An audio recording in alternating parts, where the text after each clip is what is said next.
Good morning, grade 9. Today, our topic is remainder theorem. I hope you already know about the division of the two numbers. How can we divide the two numbers? But here we are talking about the expressions, algebraic expressions. So here we need to divide the two expressions. As you can see here, divide the polynomial, the given expression 3x to the power 4 minus 4x cube minus 3x minus 1 by x minus 1. So by long division only we can divide it. So let's see how can we divide it. Then after we will talk about the remainder theorem. So let's see.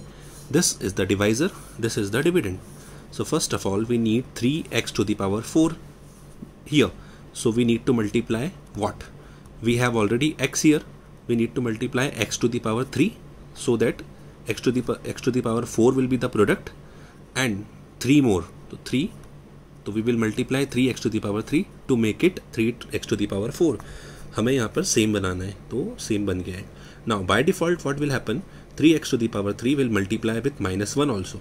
So in this way we will multiply here and the degree of the term will be 3. So 3 के नीचे 3 वाली degree आएगी. Now change the sign. Why we are changing the sign? Because of subtraction. We need to subtract them. So 3 minus 3 would be 0 and minus 4 and plus 3. Why we are telling plus 3 here? This was already minus sign, but when we हम यहाँ पे जब subtract करते हैं तो minus minus plus हो जाएगा. तो माइनस प्लस साइन चेंज होने के बाद प्लस हो गया, देन माइनस प्लस माइनस, तो 4 minus 3 minus 1. तो माइनस 4 और प्लस 3 था तो माइनस 1 हमारा आंसर है. इन द सेम वे हमने आगे भी सॉल्व किया है. You already know how can we solve it. In grade 8 also you have learnt about this. So हमारा फाइनली जो आंसर आया क्वेश्चन के फॉर्म में वो आया है 3x to the power 3 minus x square minus x minus 4. And what will be the remainder? Minus 5. So minus 5 is the remainder. So we just write here remainder is equals to minus 5. Okay. Let's talk about the remainder theorem. Remainder theorem हमारी इसमें कैसी मदद कर सकता है? How can it help us while doing the division? So let's see. What is exactly the remainder theorem? It is, let px be any polynomial of degree greater than or equal to 1 and let a be any real number. If p of x is divided by the linear polynomial x minus a, then the remainder is p of a. Remainder theorem tells us about the polynomials and about the remainder. Means if we are supposing any polynomial as p of x, degree should be greater than और equal to 1. उसकी degree 1 या 1 से ज़्यादा होनी ज़रूरी है. And let ए जो है हम इंटीजर ले रहे हैं, एक रियल नंबर ले रहे हैं, not an integer, real number ले रहे हैं, कुछ भी हो सकता है ए उसमें से.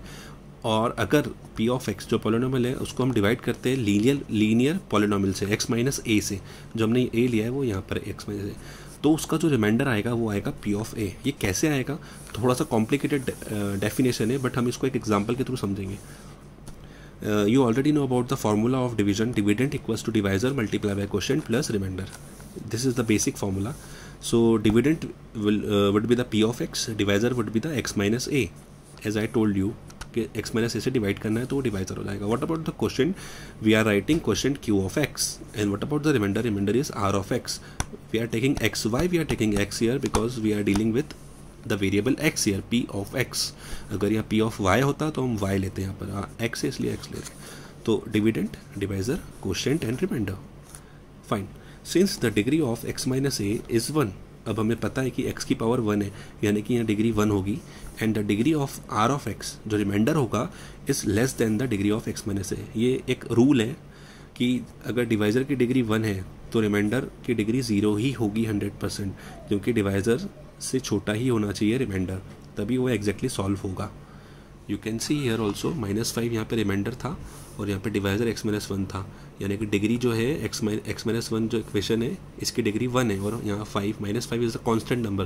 कांस्टेंट नंबर की डिग्री जो होती है वो 0 होती है, x टू द पावर 0 होती है, इसलिए ये छोटी डिग्री का है. तो यही चीज़ यहाँ कही गई है कि r of x की जो डिग्री होगी वो less than the x minus a या डिवाइजर छोटी होगी. So the degree of r of x equals to 0.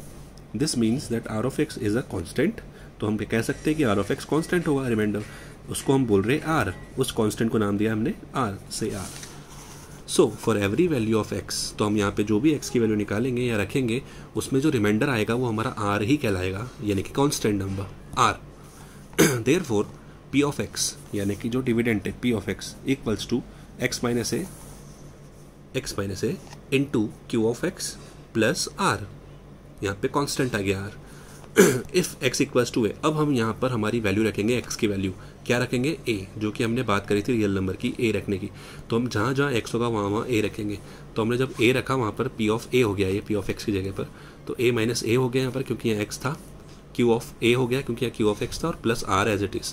Now A minus A is zero, now zero into Q of A, zero में कुछ भी मल्टीप्लाई करेंगे तो वो जीरो ही हो जाएगा इतना पार्ट, देन प्लस आर, तो zero plus R will be are.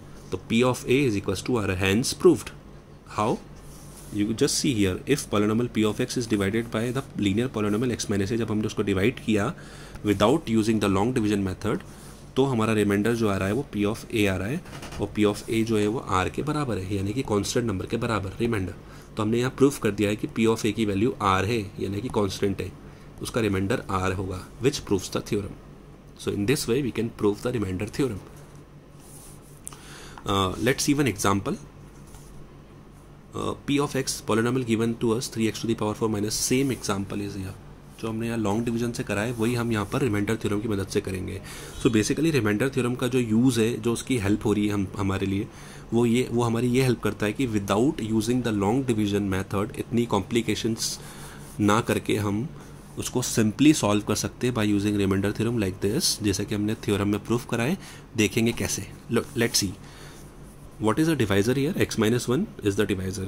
So by using the finding out factor और zeros, हमने कल सीखा था zeros निकालना, तो x minus 1 का जो zeros होगा वो कैसे निकलेगा, like this, x minus 1 को 0 के इक्वल टू में रखेंगे और यहाँ से x की वैल्यू निकालेंगे। x की वैल्यू कितनी, 1, यानी कि इस एक्सप्रेशन का जो 0 है वो 1 है। तो कैसे निकाला, like this, x minus 1 equal to 0 रख के माइनस 1 को शिफ्ट कर दिया उधर, तो x की वैल्यू 1 आ गई है। अब इसी x की वैल्यू 1 को हम पुट करेंगे जो हमारा P ऑफ x है पॉलिनोमियल, तो हमने जहाँ पर x है वहाँ पे 1 पुट करा, सिंपल, वहाँ पावर 4 था तो 4 बार मल्टीप्लाई करने पर 1 ही आएगा, यहाँ पर क्यूब है तो 1 ही आएगा। सिंपल हमने सॉल्व करा, उसका आंसर जो आया है वो -5 आएगा। So the same remainder is coming as we did here. जो लॉन्ग डिवीजन से जो मेहनत करने पर हमारा -5 आया है, वही यहाँ पर रिमाइंडर थ्योरम की मदद से हमारा डायरेक्टली -5 आ गया है without more complication. So by the remainder theorem, -5 is the remainder when this polynomial is divided by this x minus 1. So I hope you understood remainder theorem and how it can help us. Thank you so much.